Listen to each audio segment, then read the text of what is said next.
Hello friends, আমি চলে এসেছি অচিন্ত আমার নতুন ইউটিউব চ্যানেল ইউটিউব সাইট কিচেনে। আমরা সেখানে নতুন রেসিপি শেয়ার করব।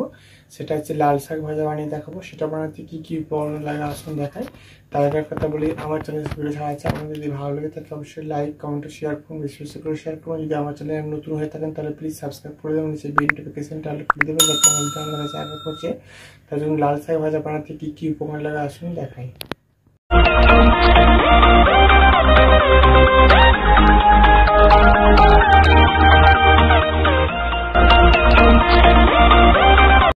চলুন তাহলে লাল শাক ভাজা বানিয়ে দেখাবো। সেটা বানাতে কী কী উপকরণ লাগে আসুন দেখিয়ে দিই। তার আগে একটা বলে দিই, ভিডিওটা প্রথম থেকে শেষ অবধি দেখার অনুরোধ রইল।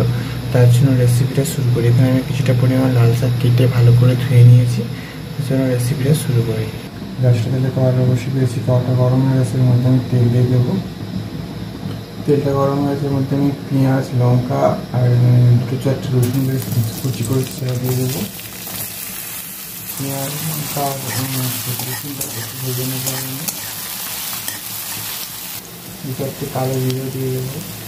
দেখুন আমি ভালো করে একটু ভেজে নিয়েছি। এবার আমি লাল শাকগুলো যেটা ধুয়ে রেখেছিলাম সেগুলো দিয়ে দেবো। দিয়ে দিচ্ছি নেড়ে চেড়ে আমি একটু নেড়ে চেড়ে চাপা দিয়ে দেবো। যাতে আমি শাকটা কমে যায়, পরে আমি লবণ দেবো। শাকটা আমি এবার চাপা দিয়ে দেবো, একটু কমিয়ে নেবো। দেখুন আমার অনেকটা জলটা শুকনো হয়ে গেছে, জল লবণ বেরিয়েছিল এবং শাকটাও কমে গেছে। এর মধ্যে আমি লবণ দিয়ে দেবো পরিমাণ মতো। ভালো করে নিয়ে চেড়ে আরও জলটা মারবো, নাড়তে নাড়তে শাকটা ভাজবো। দেখুন শাকটার মধ্যে লবণ দিতে জল বেরিয়েছে, একটু জলটা একটু ভালো করে নিয়ে শুকনো শুকনো করে ভেজে নেব। দেখুন আমার লাল শাক ভাজা রেসিপিটা হয়ে গেছে, এটার মধ্যে নামিয়ে নেব। দেখুন আমার লাল শাক ভাজা রেসিপিটা রেডি হয়ে গেছে। এই রেসিপি আমাদের ভালো লেগে থাকে অবশ্যই লাইক কমেন্ট ও শেয়ার করবেন, বেশি বেশি করে শেয়ার করবেন। আর প্লিজ সাবস্ক্রাইব করে আমাদের পাশে থাকবেন। চলুন তো দেখা হচ্ছে নেক্সট ভিডিওতে। এরকম নিত্য ভিডিও পাওয়ার জন্য আমার চ্যানেলটাকে অবশ্যই সাবস্ক্রাইব করুন, আমাদের পাশে থাকবেন। তাই চলুন দেখা হচ্ছে নেক্সট ভিডিওতে।